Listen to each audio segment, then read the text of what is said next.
የኢትዮጵያ ሕዝባዊ አብዮታዊ ፓርቲ ኢህአፓ እየተዘጋጀ የሚቀርብ ፍኖተ ዲሞክራሲ የኢትዮጵያ አንድነት ድምፅ ነው። ጤና ይስጥልኝ፣ እንደምን አመሻችሁ አድማጮቻችን። ዛሬ ማክሰኞ ነሐሴ 19 ቀን 2018 ዓ.ም ነው። የደምቢ ዶሎ ዩኒቨርሲቲ ተማሪዎች የነበሩትና በአክራሪ የኦሮሞ አሸባሪዎች የታገቱት ተማሪዎች ጉዳይ እስካሁን እልባትን አላገኘም። ብዙዎቹ ልጃገረዶች የሆኑት እነዚህ የአማራ ወጣቶች ከታገቱ ማክሰኞ ነሐሴ 19 ቀን 2429 ቀናት አለፋቸው። የወጣቶቹ ሰቆቃ ያብቃ እንበል። እስከ መቼ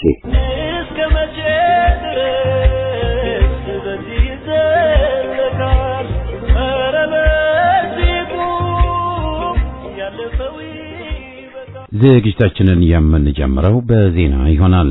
በማስከተልም የደነቆሩ ዘረኞች መደዴ ፖለቲከኞችና ቢጠቅሙ ትዝታዎች በሚል ርዕስ ከሃማ ቱማ በቀረበ ሰፋ ያለ ጽሑፍ የዛሬ ዝግጅታችንን እናጠቃልላለን። በቅጥረኛው እስክንድር ነጋ የፖለቲካ ሸፍጥ ተጠያቂው የአማራ ፋኖ ብሔራዊ ንቅናቄ ነው ተባለ። በፖለቲካና ወታደራዊ የህልውና ትግል ውስጥ ከግልጽ ጥላት ይልቅ በውስጥ መዋቅር ተሰግስጎ የትግሉን ራዕይ የሚያጨልምና የሚያደናቅፍ ኃይል እጅግ አደገኛ ነው። በእስክንድር ነጋ ጉዳይ አሁን እየታየ ያለው መዋቅራዊ ብልሽት አሻጥር ግለሰቡ በራሱ ከሚፈጥረው የጥፋት ማዕበል ባሻገር የአማራ ፋኖ ብሔራዊ ንቅናቄ የታሪክ ተጠያቂ የሚያደርግ ነው ተባለ። ቅጥረኛው እስክንድር ከፖሊስ ቢሮ አባልነት ወጥቼ ተራ ባለ ሆናለሁ ካለ በኋላ በተግባር እየፈጸመ ያለው ሸፍጥ ድርጅታዊ መዋቅርን የሚንድና በርካታ ጀግኖችን የወደቁለትን የሰማዕታት ደም የሚያረክስ በመሆኑ በግልጽ መነጋገር ጊዜ የማይሰጠው ግዴታ ሆኗል። በአማራ የህልውና ትግል ላይ እውነተኛ እምነት የሌለው በትህትና ካባ የተደበቀ እቡይ ትዕቢተኛና ከኔ ውጭ ላሳር የሚል የተዛባ ስነልቦና ያለው ግለሰብ መሆኑን አብሮት የሰሩ ሰዎች ሁሉ በግልጽ እየመሰከሩ መራር ሐቅ መሆኑ ታውቋል። ይህ ግለሰብ ትግሉን ለመጥለፍ ለመበተን የተጠቀመባቸው ያሉ ስልቶች አሳፋሪና አደገኛ ሲሆኑ የአዲስ አበባ ሚዲያ ካውንስል የሚባል አደረጃጀት በራሱ ሊቀመንበርነት በመመስረት ትግሉን እንደ ትላንቱ በገንዘብና በሉዓላዊነት ለመግዛት ለመበተን ሲሞክር እጅ ከፈንጅ ተይዟል። ተራባል ነኝ እያለ ነገር ግን ከድርጅቱ እውቅና ውጭ እንደ መሪ መግለጫዎችን በመስጠት እንዲሁም አፋብን እውቅና ሳይኖረው የትዊተር ኤክስ ስፔስ እና የቲክቶክ መድረኮችን እየከፈተ መዋቅራዊ ያልሆነ ውዥንብር ሲፈጥርና ሲምቦጫረቅ ማየት የተለመደ ሆኗል። የዚህ ሁሉ የጥፋት እንቅስቃሴ ዋና ተጠያቂው ግን ራሱ እስክንድር ብቻ ሳይሆን ይህንን እያየ ዝምታውን የመረጠው አፋብን ነው የተባለው። ስለ ግለሰቡ ሸፍጦች በየጊዜው በመረጃና በማስረጃ ለሚመለከታቸው የአፋብን አመራሮች ቢቀርብም አስቸኳይ እርምጃ ከመውሰድ ይልቅ ጉዳዩን አቅልለው ተመልክተውታል። ድርጅቱ የነገወጥ አካሄድ ዝም በማለቱ በስርዓት አልበኝነት ትግሉን ለከፍተኛ አደጋ እያጋለጠ እንደሚገኝም ታውቋል። በዚሁ ጅምብር ውስጥ ሸዋ ጠቅላይ ግዛት ቀጠና ስለተቀመጠ ብቻ የቀጠናውን ታጋዮች ነጥሎ ለመምታትና ለማንቋሸሽ መሞከር ፍጹም አላዋቂነትና ከእውነት የራቀ ፍርድ ነው። የአፋብን እንደ ማዕከላዊ ድርጅት በዚህ ግለሰብ ጉዳይ ላይ ቁርጥ ያለ ውሳኔ አሳልፎ የሸዋ ጠቅላይ ግዛት ያንን ውሳኔ ማስፈጸም አቅቶት ወይም ፍላጎት አጥቶ ቢሆን ኑሮ እዙን መውቀስ በተቻለም ነበር። ነገር ግን ዋነኛው ችግር የእዙ ሳይሆን ድርጅቱ የአፋብን የውሳኔ አልባነትን የድፍረት ማነስ መሆኑን በጥብቅ ማስመር እንደሚያስፈልግም ተረድተናል። ይህን አሁን እየታየ ያለውን የስርዓት አልበኝነት እንቅስቃሴና አካሄድ በጊዜ ካልታረመ ነገ ውድ ዋጋ ማስከፈሉና ምነው በእንቁላሌ በቀጣሽኝ ማሰኘቱ እንደማይቀርም ይጠቆማል። ይህንን ለመረዳት ደግሞ የሴረኛው የእስክንድር ነጋን ባህሪ መረዳት እንጂ የፖለቲካ ነብይ መሆንም አይጠይቅም። የአማራ ፋኖ ብሔራዊ ንቅናቄ አፋብን የታሪክ ተጠያቂነትን ከመውሰዱም በፊት መዋቅራዊ ልዕልናውን ለማስከበር አፋጣኝ አስተዳደራዊ እርምጃ ሊወስድ እንደሚገባም በጥብቅ ተጠቁሟል። ተከበብ ያለው በሚል ምክንያት በቀሰቀሰው ግጭት ከ80 በላይ የአማራ ተወላጆችን ጨምሮ ሌሎች ብሔረሰቦችን በግፍ ያስጨፈጨፈው ቅጥረኛውና ደም አፍሳሹ ጀዋር መሐመድ ሌሎች የኦሮሞ ጽንፈኛ ኃይሎች በወለጋ አማራዎች ላይ እንደ አዲስ ግጭት መቀስቀሳቸው ተሰማ። የኦሮሞ ልዩ ኃይል ጨምሮ ገዳ ኮማንዶ፣ ጋቸና ሲርናን፣ ሬፔላውና የሚሊሻ ኃይሉ በቅንጅት በምስራቅ ወለጋ ደጊዳ አያና ወረዳ፣ ሊሞ ወረዳ፣ ጊዳ ኪረም ወረዳ እንዲሁም በሌሎች የዞኑ አካባቢዎች በሆሮ ጉሩ ወለጋ ዞን ደግሞ በአቤ ደንጎሮ ወረዳ፣ በጉዳ ቢየላ ወረዳና በጃርዲጋ ጃርቴ እንዲሁም ሌሎች ዞኖች ላይ በአማራ ተወላጆች ላይ ጭፍጨፋ ተከፍቷል። በአካባቢው ባሉ ኃይሎች ከለላ የሚሰጠው ከክላሽ ጀምሮ ሌሎች ስለታማ መሳሪያ የታጠቀ የቄሮ ቡድን ኃይል ቤት ለቤት እየዞረ መሸሽ ያልቻሉ ነፍሰ ጡር እናቶችን አቅመ ደካሞችን ጭምር በአሰቃቂ ሁኔታ እየገደለ ነው። ይህንን ተከትሎ በአማራ ተወላጆች ላይ እየተካሄደ የሚገኘውን ብልጽግና መር ጭፍጨፋና የንብረት ውድመትን ለማድበስበስ የብሔር ግጭት ቀስቃሽና ሀገር አፍራሽ መልእክቶች እየተላለፉ ይገኛሉ። እነዚህ መልእክቶች የሚተላለፉት ደግሞ ቅጥረኛውና ደም አፍሳሹ ጀዋር መሐመድን ጨምሮ እሱ ባቋቋመው በኦኤምኤን ሚዲያና በሌሎች ጽንፈኛ የኦሮሞ ኃይሎች ኦሮሞ ተገደለ በሚል የተቀናጀ ሐሰተኛ ዘመቻ መጀመራቸውን ፍኖተ አረጋግጣለች።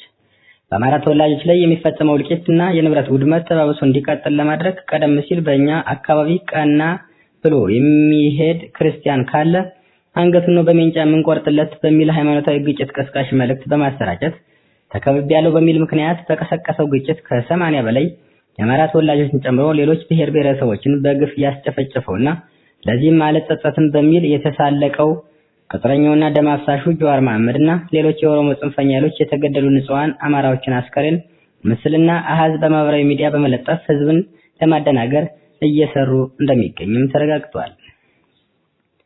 አንድነትን የማጽናትና ወንድምነትን ከፍ ያደረገ የከፍታ ውሎ ከቋራ ሰማይ ስር ተበሰረ። ከጎንደር አንድነት ከሰማዕታት አንድነት ጉባኤ በድርኳዜ የአፋብን የበላይ ዘለቀ ሶስተኛ ተቋማዊ ግዳጅን በመውሰድ በሁሉም ቀጠናዎች አንድነትን የማጽናት ስራዎችን እያከናወነ ይገኛል። ጸረ አንድነት ግለሰቦች በሚነዙት የልዩነት ሐሳብ ውስጥ የነበሩ ወንድማማቾች ላይ ግንዛቤ በመፍጠር መርህን፣ ህግና ተቋምን አንድነት ማረጋገጥ ላይ ትኩረት አድርጎ በቁርጠኝነት በመስራት የአቃፊነት ስራዎችን በማከናወን ላይ ይገኛል። በዚሁ መሰረት በቋራ ቀጠና በተካሄደው ታሪካዊ ውሎ የህዝቡ ምክትል ወታደራዊ አዛዥ፣ ለዕለታዊ ጉዳዮች ኃላፊና ሌሎችም በተገኙበት የአንድነት መድረኩ ተበስሯል። በዚህ መድረክ ሁለተኛ መይሰው ካሳኮር ዋና ወታደራዊ አዛዥና በጸረ አንድነት ሴራ ምክንያት በተለያዩ ውዥንብሮች ውስጥ እንዲያልፍ ሲሰሩ የነበሩት ሁለተኛ መይሰው ካሳኮር በዛሬው ዕለት ከህዝቡ ከፍተኛ አመራሮች ጋር ውይይት በማድረግ ልዩነቶችን ሙሉ በሙሉ ፈተው በአንድነት ጥላትን ወደ ማጥቃት ተሸጋግረዋል። በምንጃር ሸንኮራ ወረዳ ያገዛዙ አመራሮች የጠሩት ስብሰባ በህዝብ ተቃውሞ ያለ ውጤት ተበተነ።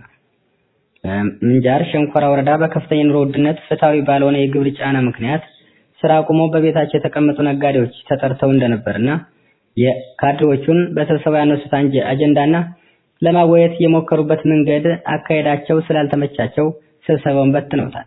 የአካባቢው ነዋሪዎች ለማንበርከክ በአገዛዙ ካቢኔ አባላት የጠሩት አስገዳጅ ስብሰባም በህዝብ ጽኑ ተቃውሞ ያለምንም ውጤት መበተቱን ታውቋል።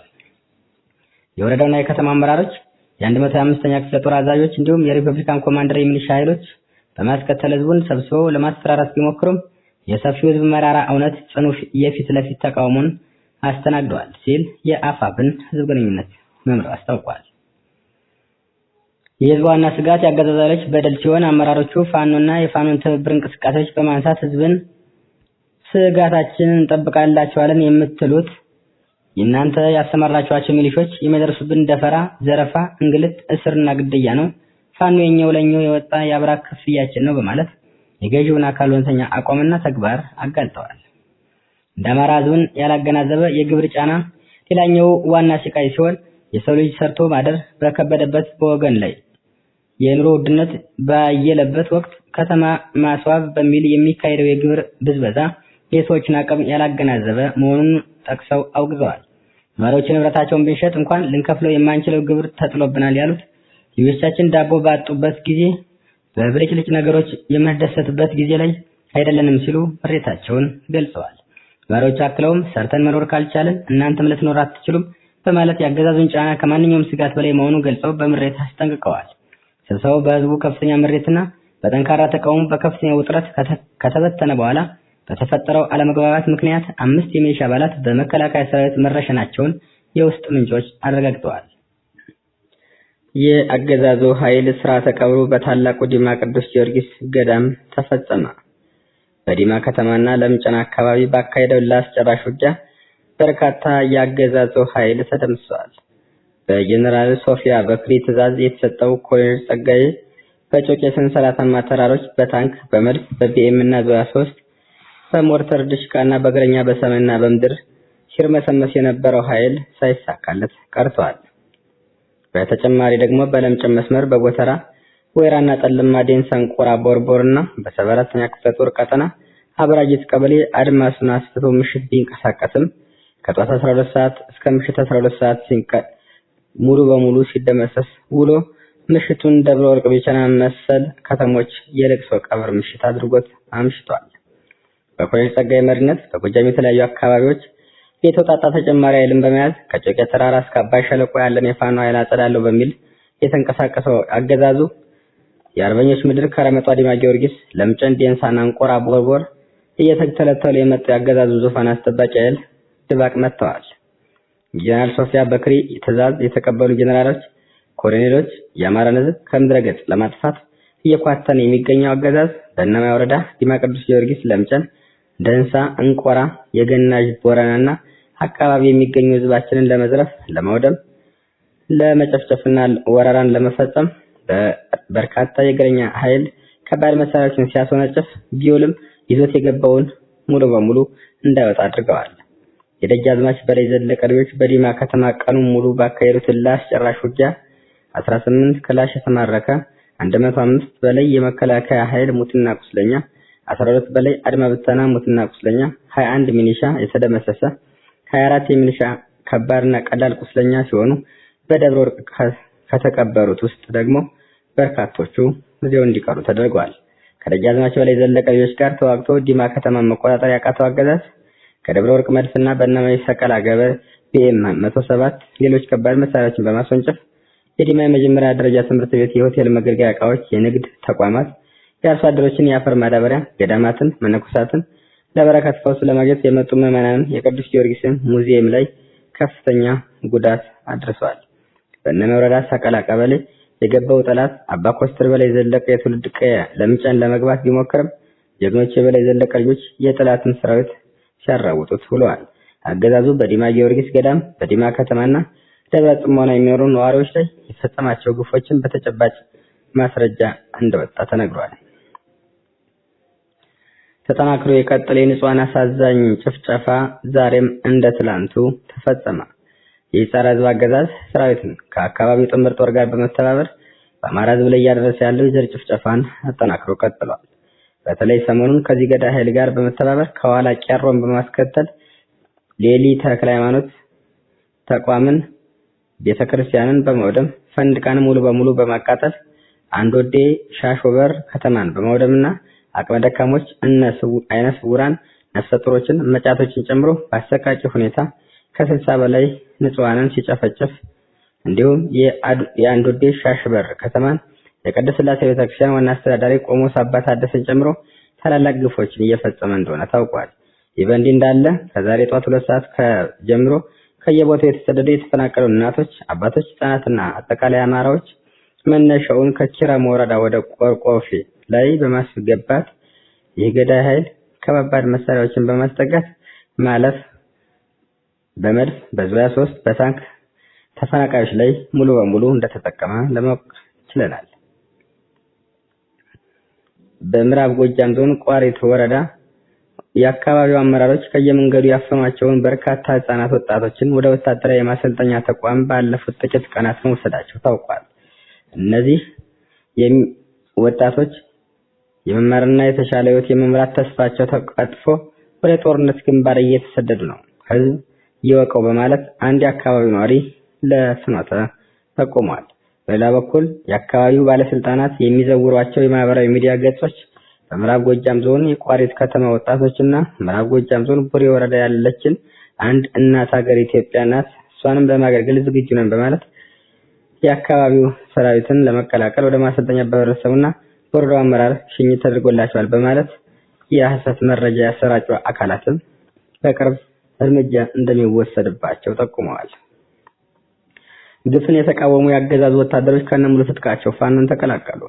የአባቶቻቸውን ጀግንነት ወታደራዊ ብልሃት የሰነቁ የአፋብን ያሳምነው አፄ አምደ ጽዮን ኮር ንጉሥ ሳህለ ሥላሴ ክፍለ ጦር አባላት ከጥላት የሚከዱ የሰራዊት አባላትን ጥሩ አቀባበል አድርገዋል።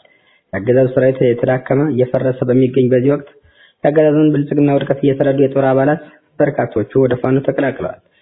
አስር አለቃ አለሙ ግዛው 2 ክላሽ 250 ተተኳሽ 6 ካዝና 1 የደረት ትጥቅን በመያዝ ወታደር ዑመር መንሻ 1 ክላሽ 5 ካዝና 2 የፋን ቦምብ 3 ተተኳሽ 1 የደረት ትጥቅ በመያዝ መሰረታዊ ወታደር ልደቱ ተፈሪ 1 ክላሽ 5 ካዝና 2 የፋን ቦምብ 90 ተተኳሽ 1 የደረት ትጥቅ 1 ወታደር ቦርሳን በመያዝ ወታደር ፏድ ከማል 1 ክላሽ 5 ካዝና 2 የፋን ቦምብ 400 ተተኳሽ ሌላው ወታደር ደግሞ 1 ክላሽ 5 ካዝና 2 የፋን ቦምብ 333 ተተኳሽ በመያዝ አቶ ደቆሴ የሹላ ደግሞ የጓዱን መሳሪያ ነጥቆ አጼ ምኒልክ ክፍለ ጦርን ተቀላቅሏል። 1 ባለ 2 እግር ክላሽ 1 ካዝና 30 ተተኳሽን ይዟል። ጠቅላላ በድምር 7 ክላሽ 1402 ተተኳሽ 27 ካዝና 5 የደረት ትጥቅ 8 የፋን ቦምብና 2 ወታደራዊ ቦርሳን በመያዝ የፋኖን ኃይል በዛሬው ዕለት ተቀላቅለዋል። የዕለቱ ዜና በዚያ በቃ።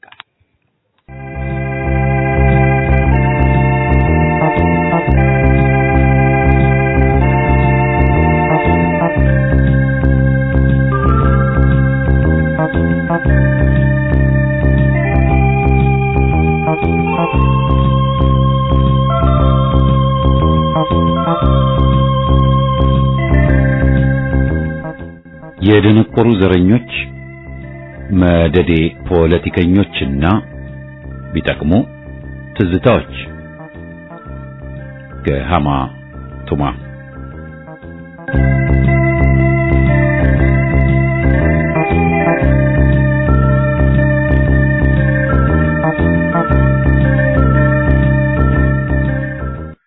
እትብቱ ተቆርጦ ካረፈበት ምድር የሰው ልጅ ካልኖረ ከራሱ ሕዝብ ጋር ምን መቅኖ ያገኛል ያገር ልጅነቱ በተዛባ ዕድሜ ከራቀ ከናቱ።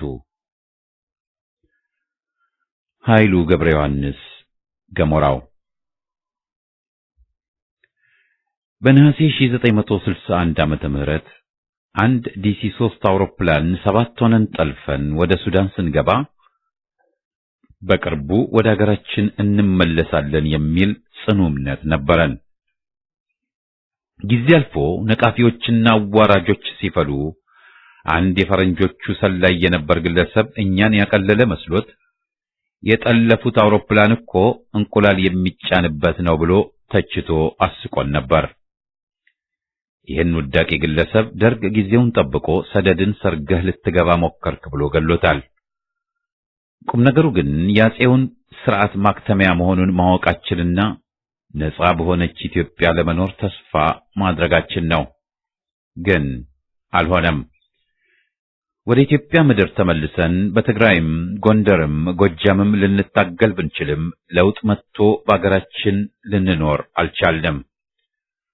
አለፈለት ቢባልም ቢሾፍበትም የአገራችን ወጣት ዛሬ ላስከፊ ስደት ተዳርጎ በቦሳሶ፣ የመን፣ ሊቢያ፣ ጣሊያን ድንበር ላምፓዱሳ በአሰቃቂ ሁኔታ እያለቀ ነው።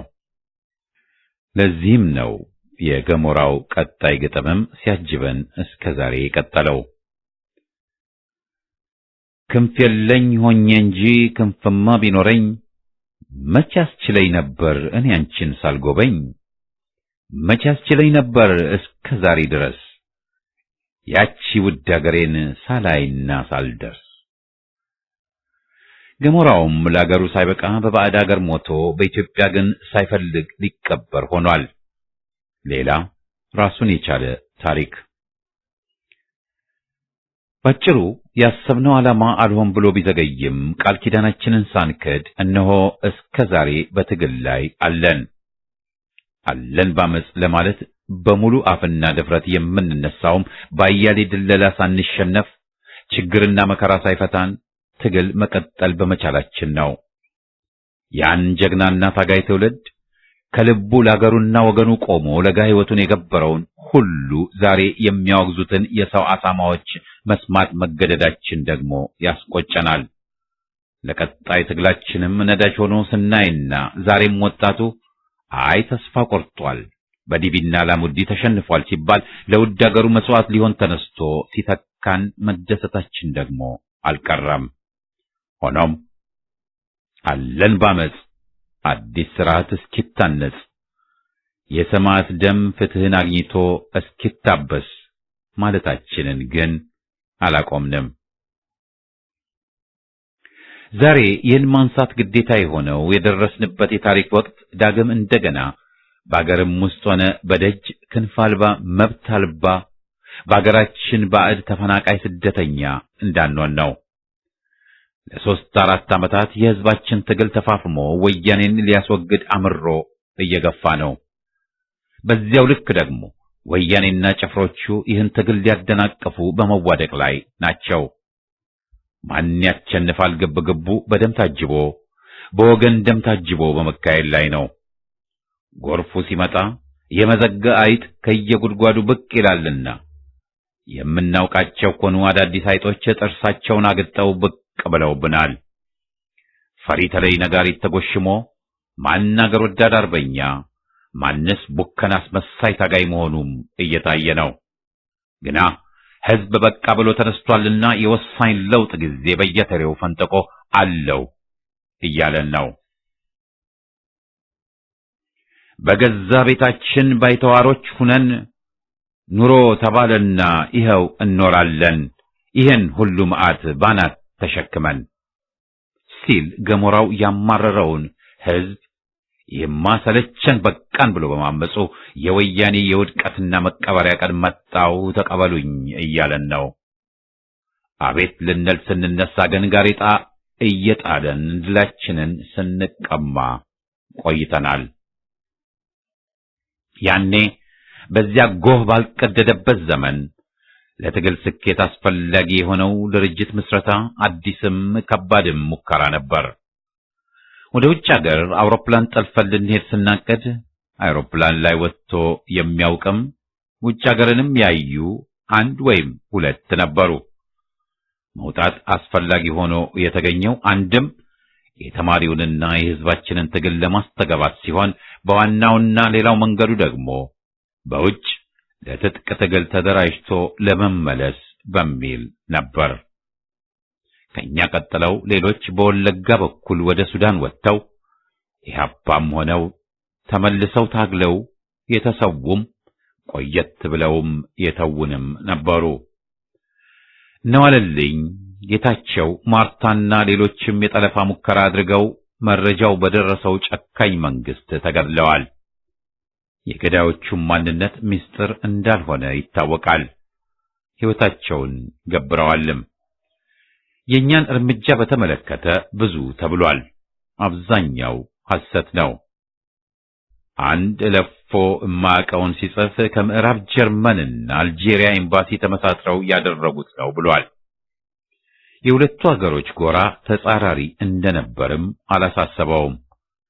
ሌላው የተቃዋሚ ድርጅት መሪ ነኝ ባይ ቱሪናፋ ደግሞ ጠለፋውን ያካሄዱት ከኛ አስፈቅደው ነው ሲል ቀጥፏል። የሀገራችን አውሮፕላን ከሱዳን ወደ አዲስ አበባ ተመልሷል። ለነገሩ ሰርቀው አገር ጎዱ ያሉንም ነበሩ። በካርቱም ኮበር እስር ያሉ ኢትዮጵያዊ ሌቦች ግን ከሰረቁ አይቀር አውሮፕላን መስረቅ ነው እንጂ ትምህርት አገኘን ብለውም አድንቀውናል። ያተረፍነው ለ6 ወር በቡሪ ፖሊስ አካዳሚ እስርና ከሱዳን ወደ አልጄሪያ መባረር ቢሆንም ላቀድነው በር ከፍቶልናል። የአፄው መንግስት መልሱልን ሲበዛም ካልተመለሱም ለስብሰባ ካርቱም አንመጣም የሚል አቋም ሲነገርም ሱዳን ወደ ቻይና፣ መስኮብ፣ ምስራቅ ጀርመን ሊልከን ቢያማርጠንም ሁሉም ጋር አንሄድም፣ ግባችን በሱዳን ወይም አካባቢ ቆይተን መደራጀትና ትጥቅ ትግል መጀመር ነበርና በጊዜው ተራማጅ የነበሩት የሱዳን መኮንኖች ገዢዎች ሊመልሱን ባይፈቅዱም በፖሊስ አጅበው ወደ አልጄሪያ ሰደውናል። አልጄሪያ የቃል አብዮተኛ የተግባር አምባገነናዊ አገዛዝ፣ ዘረኛ ዜጎችም የበዙባት መጥፎ ስደት። ያም ሆኖ የታሰበውን ድርጅት ለመመስረት ባስከፊ ችግር አልፈን በሚያኮሩ ወጣቶች በአገር ውስጥም በደጅም ትብብር እውን ልናደርገውም ችለናል። በጋራ ጥረትና ልፋት። ይህ የራሱን ትረካና ዝርዝር ይጠብቅ እንበልና ዋናው ቁም ነገሩ ግን ለአገር ተብሎ ከተነሱና ከቆረጡ ብዙ ማከናወን መቻሉ ነው። እኛም ሆን አብረውን የተሰለፉት የነበራቸው ርዕዮት ቢኖራቸው እምነታቸው፣ ትግላቸውና ሰልፋቸው ለኢትዮጵያና ለድሃው ጭቁን ሕዝቧ ነበር። በሃይማኖትና ዘር ሳንከፋፈል ልንሰለፍ የቻልነውም በጋራ የምንወዳትና ልንሞትላት ዝግጁ የሆንላት ኢትዮጵያ ስለነበረችን ብቻ ነው። የአገር ተምቾች ዛሬ ያን ትውልድ በአገር አጥፊነት ሊከሱ ሲውገረገሩ፣ ያውም ብዙ መቶ ሺህ ለጋ ሕይወትን አጥፍተው በጉዲሰማ ጆሮ የምናልፈው ብቻ ሳይሆን ያን የጀመርንባቸውን ትግል እንድንቀጥልባቸው ሞራልና ግፊት ሰጥቶናልና ጸንተን እንታገላቸዋለን። በክልል ተበልቶ እርስ በርስ ሊናከስ ተነስቶ የነበረውም ለአንዲት አገር ኢትዮጵያ የተሰዋነውን ከቶም መቼም ሊወቅሰን የሚችል አይደለም። ያኔ ለትግል የተነሳነውን ሁሉ በልዩ ልዩ ምክንያት የሚያወግዙ በፊትም ነበሩ፣ ዛሬም በአሰቃቂ ደረጃ ፈልተዋል። የሚተቹን ጥፋታችን ባልሆኑ ጉዳዮችና ክስተቶች ነው። እኛ አመጽ ብለን አልተወለድንም። ወደ አመጽ የገፋን የነበረው አድሃሪ የአጼ ስርዓት ነው።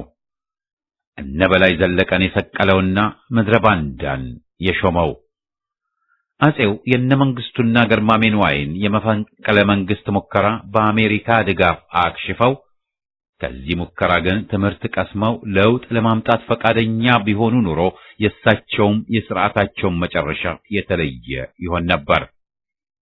ዛሬም ለምሳሌ ወያኔ በግፉና በዘረኝነት በመቀጠሉ ሕዝብ እምብኝ ብሎ ሊያመጣበት ለሚችለው አሰቃቂ እልቂት ተጠያቂ ራሱ ነው። ጥፋቱ የወያኔ ነው።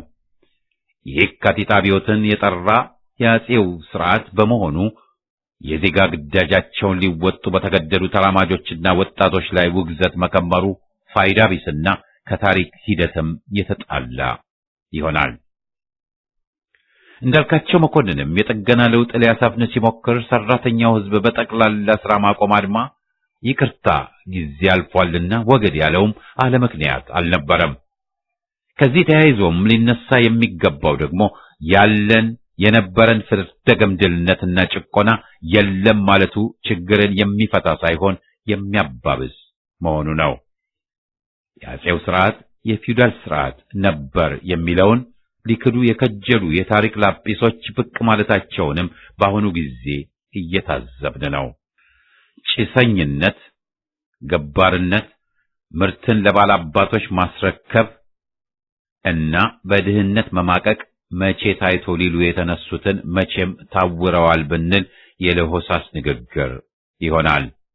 ሐቁ ሌላ ነውና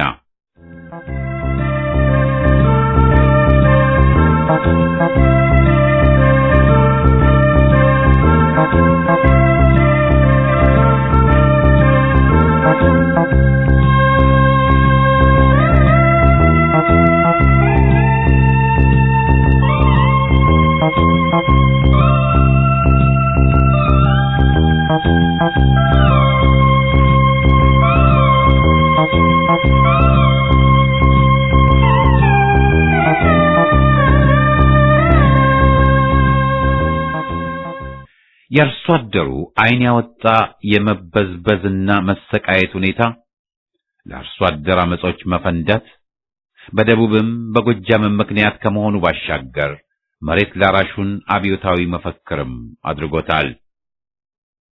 ፀሐይ የሞቀው ሕዝብ ሁሉ የሚያውቀው ሐቅ ነው።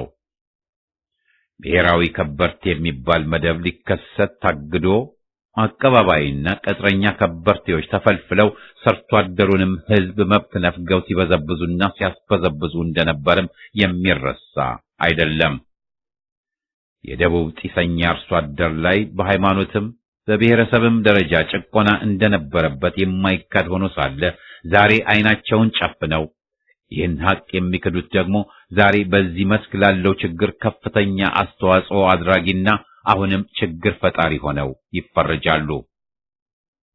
እነዚህ ሐሳዊዎች የሰለጠኑና ያወቁ መስሏቸው ኢትዮጵያዊውን የኔ ቢጤ ልጅ ዋለልኝን ሊያወግዙ ቢጥሩም ዋለልኝ ለዩኒቨርሲቲ ትምህርት ሳይበቃ ያኔ ደራሳ ይባሉ በነበሩት በሜጫ ቱለማ፣ በኦጋዴን ጭቆና ይወገድልን ትግሎች ብቅ ብለው ባፈናም በግድያም እንደተጠቁ የምናውቀው ነው። እነ መንግስቱና ገርማሜ ንዋይ ወዘተ ሲሰቀሉ፣ እነ ማሞ መዘምር ሲገደሉ የተማሪዎቹ ሚና ምን ነበር? ማነውስ ግድያውን የፈጸመው? የኤርትራ ነጻ አውጪ ግንባር የትጥቅ ትግል በ1960 ዓመተ ምህረት ሲጀመር ዛሬ የሚወገዙት ተማሪዎች ሁሉ ነቅተው መሬት ላራሹ ብሎ ለመሰለፍም ብዙዎች አልደረሱም ነበር። ጭቆና ነበረ፣ አሁንም አለ። በሃይማኖት የነበረው ልዩነት እንዲወገድ ክርስቲያኑም ሳይቀር ሙስሊሞቹን አጅቦ በየካቲት 66 ታግሏል። የሌለን ጭቆና አለ ብሎ ተሰልፎ ሕይወቱን የሚገብር ያበደ ሰው አልነበረም፣ የለምም። ሙስሊም ዜጎች ወያኔን ይኸው ለ5 ዓመታት ወጥረው የሚታገሉትና መስዋዕትነትንም የሚከፍሉት ለቀጣይ ኢትዮጵያዊ ትግል አርአያ የሆኑት በወያኔም የሃይማኖት ጭቆና ስለሰፈነ ነው። የአሰቦት ፍጅት፣ የአዲስ አበባ አንዋር መስጊድ፣ የአደባባይ ኢየሱስ ጎንደር ግድያዎችን ማስታወስም ይበቃል። የባህታዊ ፈቃደ ሥላሴን መገደል፣ የሙስሊም ምዕመናን መሪዎች መሰዋዕትና ወደ ቂሊንጦ ዝዋይ መጋዝ፣ የዋልድባ ቀሳውስት ላይ ግድያና ትየል መፈጸሙ፣ ይህ ሁሉ የለም አልነበረም ሐሰት ነው የሚለን ወያኔ ብቻ ከነጭፍሮቹ ነው። አሁንም ቢሆን መብቴ ተረገጠ የሚለውን ሕዝብ ማዳመጥና ፍትህና እኩልነትን ለማስፈን በጋራ መታገሉ እንጂ ጭቆና የለም ብሎ መካዱ ለኢትዮጵያ አይበጃትም። የመከራችን ሌሊት ሊያልቅ ሲቀርብ የደነቆሩ ዘረኞችና መደዴ ፖለቲከኞች ለባሰ ጥፋት ሊዳርጉን ደፋ ቀና ማለታቸውን ቀጥለዋል። የሰሞኑ የክህደት ልምዱ የአባይ ፀሐዬ ተዘጋጅተናልና እንጨራረስ ንግግር የሚያስታውሰኝ ካለ የሚፈታ ከተማ አዋጅ ቢነግሩበት አይሰማን ነው። አባይ ፀሐዬ ጠንቅቀን በምናውቀው በወያኔ ታሪኩ ልክ እንደመለስ ጓድ ያላቸውን ሳይቀር የመክዳትና የፈሪነት ታሪክ ነው። የኢትዮጵያን ሕዝብ ከሃዲዎችና ፈርጣጮች ለግንጣዮች አጋልጠው እንዳስጠቁት ብናውቅም ወያኔ የኢትዮጵያን ሕዝብ የሚያስቸንፍበት አቅምም ሁኔታም የለም። ሕዝብ ተባብሮ በወያኔ ላይ እስከተነሳ ድረስ ወያኔ ኃይል ያለውም ይተናል። የመገንጠል ቅዠቱም ቅዠት ይሆንበታል እንጂ አይጠቅመውም። እልቂት ይሁን ከተባለም ማን እንደሚያልቅ በዘረኝነት ላልታወረው ሁሉ ግልጽ ነው። የማይድን በሽተኛ የሆነው ወያኔ እንደ አጼ ልብነ ድንግል ጦር አምጡ ብሎ ቢማጸን የሚታደገው ማንም ወይም ባዕድ የሚያገኝ አይሆንም። የሩዋንዳ አይነት እልቂትን ጋብዞ ታሪካችንን ሊያቆሽሽ ቢጥርም የሚሳካለት አይሆንም። እንዳይሳካለት ግን በወያኔ ወጥመድ ውስጥ ነጋ ጠባ ዘው የሚሉትን መደዴዎች መምከር የግድ ነው። ቢመከሩ አልሰማና ትግሉን እያንደፋረሱ ያሉ አላዋቂ ሳሚዎች መበርከታቸው የሚካድ አይደለም። በእነዚህና በወያኔ ቅጥረኞች የባዕድ ተቀጣሪዎችና የለየላቸው የስልጣን ጥመኞች መሃል ልዩነት አለ። ከሃዲና ቅጥረኞችን ለመምከርም በጊዜ ከህዝብ ይቅርታ ጠይቁ ውጭ ጊዜ አናጠፋም። ደግመን ደጋግመን ማሳስበናቸዋል። የወያኔ አባሎችና ተለጣፊዎች ሳይቀር ከወንጀሉ ጎራ ከወጣችሁና ወደ ህዝብ ፊታችሁን በደግና በሐቅ ካዞራችሁ መገናኛ ቦታ አናጣም ስንል ቆይተናል። አሁንም አላቋረጥንም።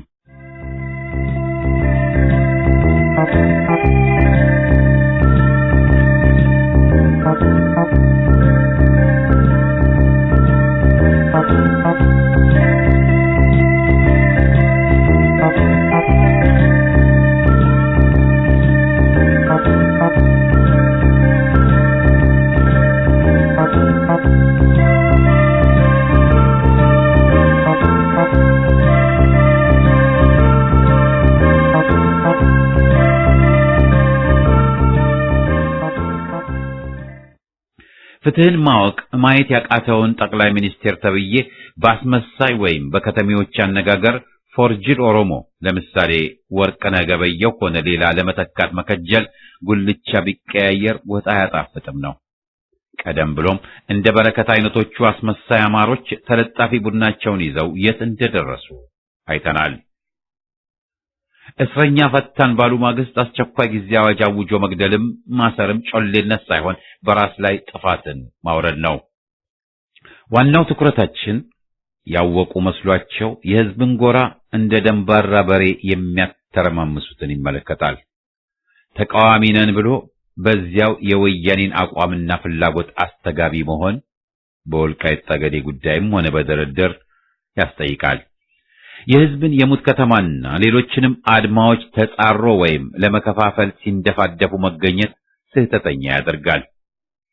ጉዲ ሰማ ጆሮ እነ ኢህአፓንም ጸረ አማራ ብሎ ለመክሰስ መፍጨርጨር፣ ያውም ከሳሾቹ በወጣቶች ላይ ወንጀልና ሽብር በማካሄድ የሚከሰሱ ሆነው ከመደዴነትም በላይ ተራ ቀጣፊ መሆን ነው። ወያኔና ጭፍሮቹ ነጋ ጠባ ሊያጃጅሉን ልንፈቅድላቸው ከቶም አይገባም። ወርውረው ቢስቱት ያልጎዱት ይመስለዋል የተባለውን ሞኝ ሆነን ሁሌም ለወያኔ ሰለባ መሆናችን መቆም አለበት። በተለምዶ አነጋገር እርቅ ያልፈለገን ገበሬ ንጉሥ አያስታርቀውም ይባላል። እርቅና ስምምነት ሲጠየቅ የነበረው ሕዝብ ከእንግዲህ በቃኝ ብሎ ባለበት እርቅ ብለው የሚዳክሩትንም ከመደዴ ፖለቲከኞች እንጨምራቸዋለን። ገሞራውን ያስታውሰኛል። አጥፍቼው ልጠፋ ከነቃም ሊያጠፋኝ ደሙን ተዋህጄ ጉልጥምቱን ልልሙጥኝ በክስተቴ ገዘብኩ ለመኖር ካልበጡኝ ብልጡማ አስጠጋም ምናልባት ሞኝ ባገኝ። ደርግ ሊወድቅ ሰሞን አንዳንድ ሞኞች በቀቢጸ ተስፋ ተውጠው ለምንስ ኢሳይያስ በአዲስ አበባ መሪ አይሆንም ብለው ሲጠይቁ ተደምጠው ነበር። ኢሳይያስም ባልደረባዎቹም አንዳንዶቻቸው ውልደታቸው ከወደ አድዋ ትግራይ ቢሆንም ለዓመታት ግንጠላ ኤርትራ ብለው ታግለው ከመቅጽበት አንድ ጠዋት ኢትዮጵያዊ ሊሆኑ አይችሉም፣ አይታሰባቸውም። ቢከጅሉም ተከታዮቹ እሺ አይሏቸውም። ወያኔዎች በትግራይ የበላይነት የሚያምኑ ጸረ አማራ፣ ጸረ ኢትዮጵያ በመሆን የሸበቱ ዘመን ያሳለፉ ናቸውና የደነቆሩ ዘረኞች ናቸውና ዛሬ ሊለወጡ መጠበቅ ይወድቅልኛል በሚል በሬን እንደተከተለችው ቀበሮ ከመሆን አያልፍም፣ አይሆንም፣ አይከሰትም። ያንኑ ዘረኝነታቸውን እስከ መጨረሻው በጎስቋላ በቅሎም ላይ ሆነ በከርካሳ ባሌላ ሊነዱ ነው ምኞታቸው። የዘንድሮ ሞኞች ደግሞ ወያኔ አደብ ገዝቶ ከህዝብ ሰምሮ ላለውና ለመጪው ቀውሱ መፍትሄ ሲፈልግ ይታያቸዋል። በጎ ገጽታ አሳየን ባሉ ማግስት በግድያው ሲቀጥልና አዋጅ ሲያሽጎደጉድ የሽግግር መንግስት አይታሰብም ሲል ሊማሩ ሊነቁ ያልቻሉ አሉ። በዚያ ተሰባስበው ጥራን እንጂ ጌታው ሊሉት ተዘጋጅተዋል። በወያኔ ቢሶ ሊጠራቸውም ሊሰማቸውም ከቶ ዝግጁ አልሆነም። እሰየው ብንል የሚፈረድብን አይሆንም። በቅድሚት አጫውቶ በድህሪት ዝመቶ ከፊት አጫውተው ከኋላ ዝረፈው ወያኔዎች በሚገባ የሚያቆጥ ተረት ሆኖ ቆይቷል። የማይሆንን ነገር ይሆናል ብሎ መታከቱ የአገርን ጉዳይ የሚመለከት ከሆነ ጉዳቱ ከፍተኛ ነው። የይቻላል ይሆናል ሜዳ እንደ ፎገራ ሊሆን ቢችልም ሐቁ ሲከር ደግሞ ሽሮ ሜዳንም አያክልም ማለት እንችላለን። ለዚህ ነው ወያኔ ያፈና አዋጅ ሲያውጅ ይኸው የምናውቀው ወያኔ ይህ ነው ብለን ስንቆይ ግን አደብ ገዛው ህዝብን አዳመጥኩ ሲል ምንድነው ይህ ጉድ? የምናውቀው የደደቢቱ ዘረኛውና አውሬው ወያኔ አይደለም ብለን የተናገርነው ተመክሮ አስተማሪ ነውና ወያኔን ከምስረታው ጀምሮ በቅርብም በሩቅም በውስጡም ካዩትም ከሰማነውም ሁሉ የምናውቀው ነንና ለኢትዮጵያ ስለቆም ከናጋሮቹ ወግቶን ደም ተቃብተናልና የጓዶቻችንና ብዙዎቹን ደብዛ እስካሁንም አጥፍቷልና ስለ ወያኔ ምንም ቅዠትና ድንግርግር የለንም። መጥፋቱ ብቻ ነው መፍትያችን። የግብረ ስየልን ክብረ ጭካኔ ጥሶ ያለፈው ወያኔ ይዟቸው ኢሰብአዊ ስቃይን የተቀበሉ እስረኞችን ተመክሮ ማጤኑ ራሱ የወያኔን ጭራቅነትና ፋሽስትነት ገልጾ የሚያሳየን ነውና የኢትዮጵያ ሕዝብ አዲስ ልብስ እንጂ ድሪቶን አይፈልግም። ሳልቫጅ መሪዎችን አይፈልግም። በተግባር አይተናቸው ምንም ጥቅም ሊሰጡ ሳይችሉ ቆይተውና አልፎም አገርን ጎድተው የከረሙትን እንደገና ወደ ስልጣን ቦታ ልናመጣቸው መታሰብ የለበትም። ውራጅ እንዲለብስ ሕዝባችን አልተፈረደበትም። ትላንት የት ነበሩ ስንል በደም ሲጨማለቁና አገርን ሲያስለቅሱ እንደነበሩ እያስታወስ እንደገና ግዙን ጨፍሩብን ልንላቸው አይገባንም። የቀይ ሽብር ወንጀለኞችን፣ ነፍሰ ገዳይ ወያኔዎችን፣ ሰብዕናቸውን መርካቶ የሚያወጡ ከሃዲዎችን ልናዳምጥም ሆነ መድረክ ልንሰጣቸው መታሰብም የለበትም። ለዚህም ነው ወያኔ እገሌን አንስቼ በእገሌ ልተካነኝና ትግሉን አብርዱልኝ ሲል ወግድ የምንለው። እሳት ካየው ምን ለየው? ገሞራውን እንደገና ልጥቀስ። ጎርፍን ተገና አርጎ እቡይ ዋናተኛ ጨዋ መስሎ ገብቶ ውስጠ ተንኮለኛ እችላለሁ ብሎ ያሻጋሪ አታላይ አርክሶ አጣላ ከኑሮ ሊያለያይ። ይህ አይነት ውስጥ አንኪር ደባ አይደለም ወይ በወርሃ ማዕዶት የበቀለን ጉዳይ?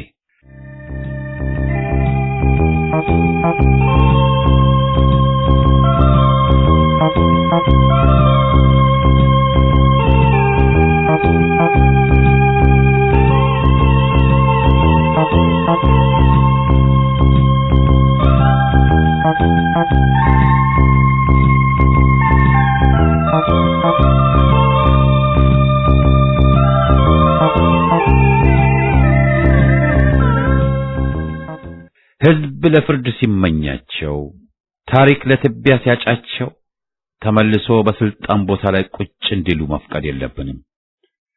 እገሌ እውነትም ያመራር ችሎታ አለው። 27 ዓመት ከወንጀል አውድማ ከርሞ ባለፈው ሰሞን ወያኔን ወቀሰ፣ ደመቀ፣ አብይ ለሕዝብ ቆመ ወዘተ የሚባለው ሁሉ አሳፋሪ ነው። የዘወትር ጅሎች ናቸው ያሰኛል። ይህ ደግሞ አገር ትግላችን የሚጠይቀው አቋም አይደለም። በዚህ ረገድ የኢትዮጵያ ምሁሮች ሚና በተለይም በውጭ ሀገር ያሉት አጠያያቂ ከሆነ ቆይቷል ማለት እንችላለን። ሁሉም አለማለታችን ግልጽ ነው። ሕዝብን በመከፋፈል እርኩስ ዘመቻ ላይ ያሉ፣ ጸረ ወያኔን ማዕቀብ ለማደናቀፍ የሚጥሩ፣ ለባዕዳን ያደሩ፣ አገር ወዳድ ድርጅቶችና ሰማዕትን የሚዘልፉ፣ በአጠቃላይ ለወያኔ ያደሩትን ማለታችን መሆኑ ግልጽ መሆን አለበት። በሀገራችን ኢትዮጵያ የረጅም የነጻነት ትግል ጉዞ ወጣቶች ምሁሮች ከፍተኛ ሚና ነበራቸው፣ አሁንም እንዳላቸው እያሳዩ ነው። ሙሶሎኒና ግራዚያኒ የሀገራችንን ምሁራን ፈጅተዋል። ወጣት አርበኞች ራሳቸውን ጥቁር አንበሳ ብለውም ለለውጥም ለሀገር ነጻነትም ተሰውተዋል። የተራማጅ ተማሪዎችን ዴሞክራሲያዊ ትግልና የከፈሉትንም መስዋዕትነት ከየካቲት 66 አያይዞም መጥቀስ የሚቻል ነው። ደርግ የሚሉት ጭራቅ በሕዝብ ላይ ሲመጣም ወጣቶች በኢህአፓ ጎን ተሰልፈው ለሽብርም ለነጻ እርምጃም ተዳርገዋል። በትጥቅ ትግልም ከፍተኛ መስዋዕትነትን ከፍለው አኩሪ ታሪክን አስመዝግበዋል። ወያኔ ለስልጣን ሲበቃ ጸረ ኢትዮጵያዊ ቡትሮስ ጋሊ አዲስ አበባ ሲመጣ የአገርን ጥቅም አስቀድመው ወጣቶች ደማቸውን በትግሉ አፍስሰዋል። ኢያግ ሲመሰረትም ጫካ ገብተው ወያኔን ተፋልመዋል። ወያኔን ከ5 ዓመት ጀምሮ በሙስሊሙ የመብት ትግል ሆነ በጎንደር፣ ጎጃም፣ ወሎ፣ ሐረርጌ፣ ጅማ፣ ወልዲያ፣ አምቦ፣ ወለጋ ወጣቶች ትግሉን አፋፍመው ቀጥለው ወያኔን አንገዳግደው ወደ ውድቀቱ መርተው አቅላ ሳጥተውት እንደ እብድ ውሻ እንዲጮህ አድርገውት ሊሸኙትም ተዘጋጅተዋል። አኩርተውናል ብንል ማጋነን አይሆንም።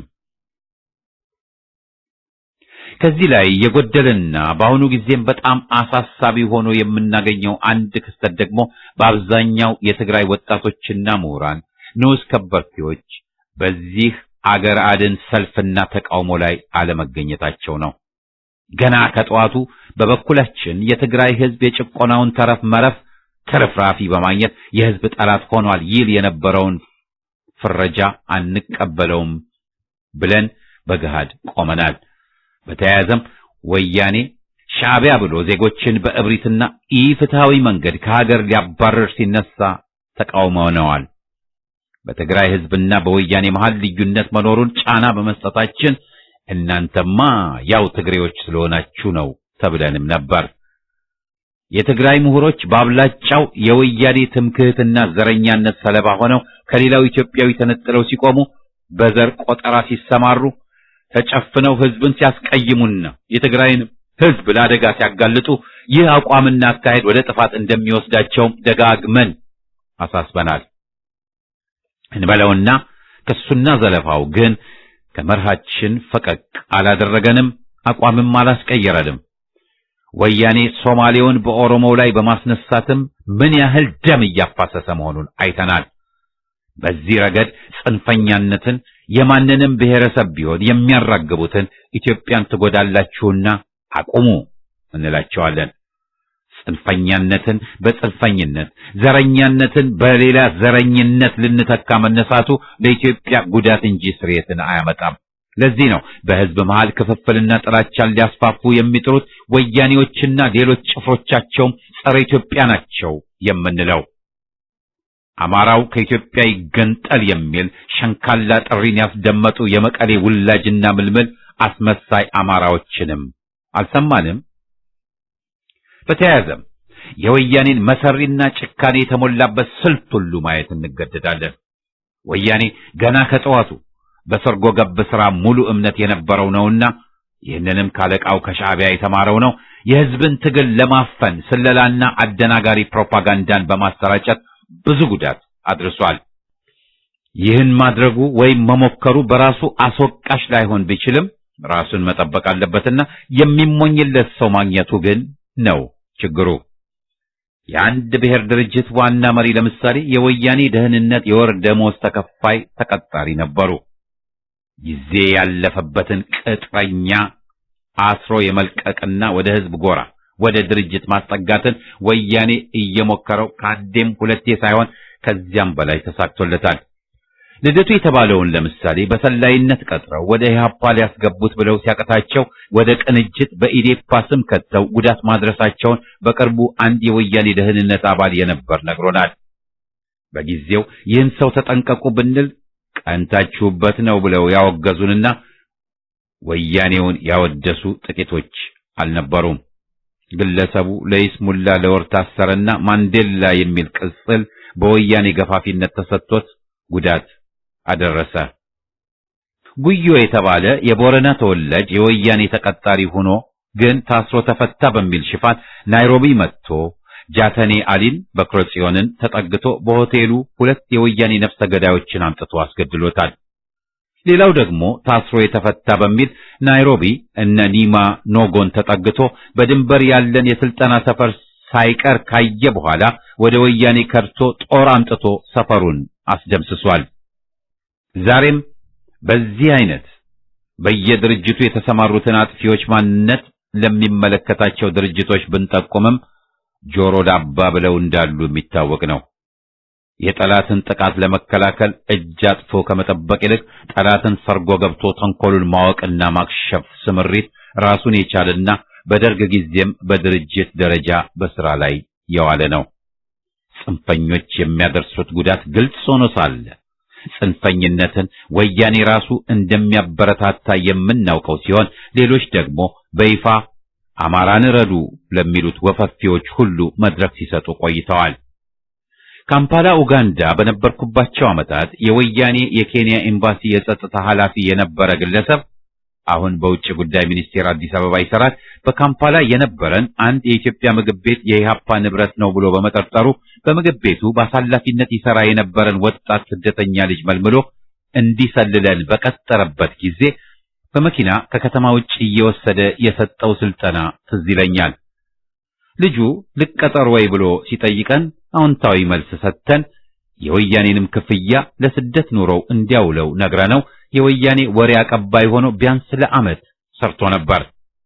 ወደ ስልጠናው ስመለስ ወያኔ የነገረው አንደኛ እነማንን መሰለል እንዳለበትና ከውጭ ሀገር ወደ ምግብ ቤቱ የሚመጡትን ሰዎች ስም ማወቅ፣ ሁለተኛ ድርጅቶች ሆኑ ቡድኖች ገንዘብ አዋጣ ሲሉት በኋላ ይተካለታልና በሚገባ እንዲያዋጣ፣ ሶስተኛ ጸረ ወያኔ ብቻ ሳትሆን በአቋምህ ጸረ ትግሬ ሁሉ ሆነ መገኘት አለብህ የሚል ነበር። ጽንፈኞች የሚቀፉኝ ለዚህ ነው ብል አንዱ ምክንያት ነው። ነገሮችን በኃይል ወጥረው የሚንደገደጉ ብዙውን ጊዜ ተልእኮ እንዳላቸው ከቅርብ ጊዜ ወዲህ ተግ ያሉትን የአማራና ኦሮሞ ጽንፈኞች ሚና ማጤኑ ይበቃናል። ከኛም በላይ ጸረ ትግሬ ለአሳር እያሉ አማራና ክርስቲያኑን መጨረስ ነው ሲሉና ከወያኔና ተለጣፊዎችም ጋር መተቃቀፍን ሲሰብኩ እየተደመጡ ነው። ዋናው ስራቸው ግን አገር ወዳድ ድርጅቶችን ማራከስና ህዝብን እርስ በርስ ማጋጨት ሆኖ ይገኛል። በሌላ በኩል ወደ ራሳችን ተመክሮም ስንመለስ ኢህአፓን ጣዖት ወይ ታቦት ያደረጉት ወደ ቀቢጸ ተስፋው ለመግባትና ለመጨቅየትም የመጀመሪያዎቹ ነበሩ ማለት እንችላለን።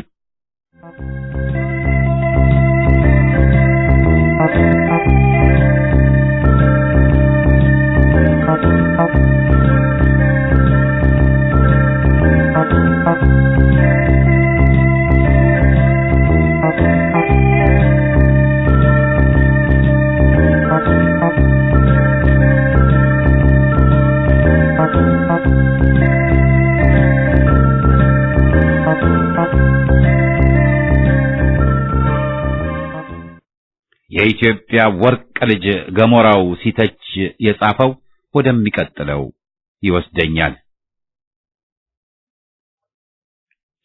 ለውጥ አለ ይሉናል ሰማን እንጂ አላየን፣ ባላገር እኛ እንጂ እንዳለነው አለን፣ ሙቀጫና ወፍጮ ቁናና እንስራ እያላገጡብን። ኢኮኖሚው አደገ ተመነደገ ይላሉ። ልፈፋቸውንም የዓለም ባንክና የአሜሪካ መሳሪያ IMF ያስተጋባሉ። ወያኔ የምዕራቦቹ መናጆ ነውና ያዳንቁታል። የአንድ ሀገር ኢኮኖሚ አደገ ተመነደገ ሊባል የሚችለው የሕዝብን ድህነት እየቀረፈ ብዙሃኑን ለብልጽግና ሲያደርስ ነው። አገር በተጨባጭ ለሕዝብ በሚጠቅም ይዘት ሲያድግ ነው። መብራት አልባ ውሃ አልባ ግም ህንጻ ሲሰራ አይደለም። ቀለበት መንገድ ሰራን በሚል መመጻደቅ ሲሰፍንም አይደለም። የሀገራችን ብርቅዬ ልጆች መንገድ አዳሪ ሆነው የከተማ ባቡር ሰራው በማለትም አይደለም። ለመሬታችን ለበዓል ሲሸጥ ሲሰጥ አይደለም። ለተራባ አንጀት ጥይት የሚሰጥበት አገር መሆንም አይደለም። የተወሰኑ የትግራይ ተወላጅ አዜቦች የሚሊዮን ዶላሮች ባለሀብቶች ሲሆኑ ማየት አይደለም። የስቃይና የድህነት ኑሮ ዕጣ ክፍላችን ሆኖ ሲያጅበን ቆይቷል እንጂ ለውጮቹ የሚታየው እድገት ብልጽግና ለኛ እንደተሰወረ አለ። ላም አለኝ በሰማይ። የኛን ችግር የምናውቀው እኛ ብቻ ነን። ወደ ሐቅና ታሪክ መለስ ብለን ስንቀኝ ደግሞ የነበረውና የሚወሸከተው ከነበረው ተቃራኒ ሆኖ እናገኘዋለን። ወያኔ ሆነ የፖለቲካ መደዴዎችና የታሪክ በራዦች የሚያቀርቡት አይን አውጣ ቅጥፈት ሆኖ በገሃድ ይታያል። ፋሽስቱ መንግስቱ ንግግር ብሎ በሰፊው በአሃዝ ሲያደነቆረን የሚታመን ቢሆን ኑሮ አገራችን በዴሞክራሲም በብልጽግናም ተጥለቅልቃ ነበር። ሟቹ መለስ ኢትዮጵያ ብሎ መጥራት ቢተናነቀውም በሁሉም አቅጣጫ አይኑን በጨው አጥቦ መዋሸቱ ቅንጣትም አልከበደውም ነበር።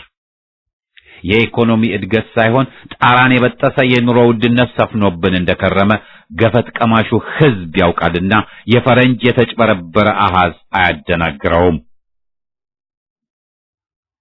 ችግሩን የሚያውቀው ሕዝብ ይኸው አሁን ድህነቱና ስቃዩ፣ መብት አልባነትና በገዛ አገሪ ተገዢ ተጨቋኝ መሆኑ ሰለቸኝ ብሎ ተነስቶ ታሪክን መጻፍ ማጻፍ ተያይዟል።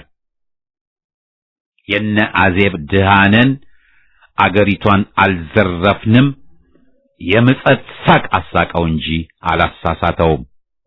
አገራችንን ስናስመልስ ሀብታችንም ተመላሽ መሆኑ አይቀርምና ትኩረታችን ወያኔን አስወግዶ አገርን ማስከበር ማስመለስ ላይ መሆኑ አስፈላጊ ነው። ይህም የጋራ ትግላችን ህዝብ ተያይዞት ያለው ትግል በጀመረው ሐዲድ ላይ መጓዙን ይጠይቃል። አሁንም በዘር በክልል ትግሉን ከፋፍለው የግልና ውሱን ጥቅማቸውን ሊያሟሉ የሚጥሩ አሉ። የጋራውን በተከፋፈለ ለመተካት፣ ኢትዮጵያ ያለውን ወደ ጎጥና ብሔረሰብ ደረጃ ለማውረድ፣ ህብረት የተባለውን የድርጅትና ቡድን ፉክቻ እንዲተካው ለማድረግ ገና ከደይኑ አልወጣንምና ጠርጣራ ሆኖ መቆምን ግድ ይላልና መዘናጋትን አሽቀንጥረን መጣል ማስወገድ አለብን። ወያኔ ለእርቅ ሲለመን አሻፈረኝ ብሎ ለዓመታት አላግጧል። አሁንም አልተቀየረም። ከባልሽ ታረቂ ቢሏት ልመና መሰላት እንደተባለው ነው። ወያኔን ሰላምና እርቅ ሲሉት የተፈራ መስሎት አበየብን። ለውይይት ከውጭ የመጡትንም አስሮ ከርቸሌ አወረደ። ይህንን አጢኖ በጉንጭ አልፋ ድርድር ለመድከም ከመንደርደር ይልቅ ጸረ ወያኔን ትግል ማፋፋም አስፈላጊ መሆኑን በተደጋጋሚ ተገልጿል። እርቅ ደም ያደርቅ የነበረው ሁሉ እርሙን ማውጣት ተገዷል። ከግባችን ለመድረስ ህብረት ያስፈልገናል። ይህን ጥረት የሚያደናቅፉትንም ማግለል፣ ማቸነፍ ይጠበቅብናል። ህብረት አስፈላጊነቱ ወያኔን ለመጣል ብቻ ሳይሆን ከወያኔ ውድቀት በኋላም ህዝብን ወሳኝ የሚያደርግ የሽግግር ሂደትን እውን ለማድረግም ነው።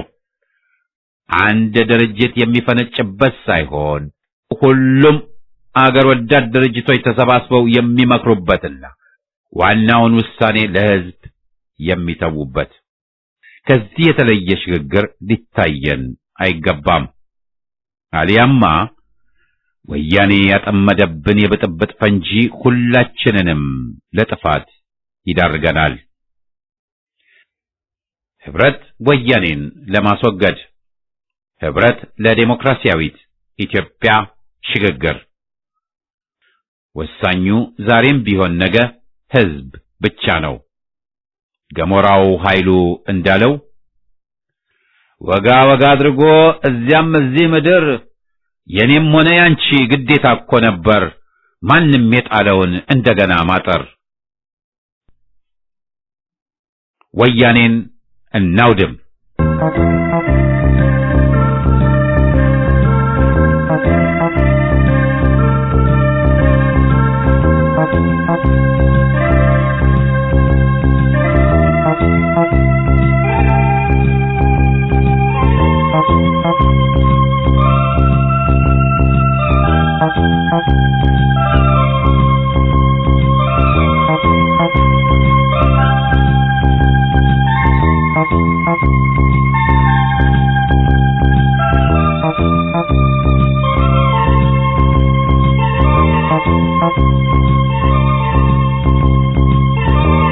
Thank you.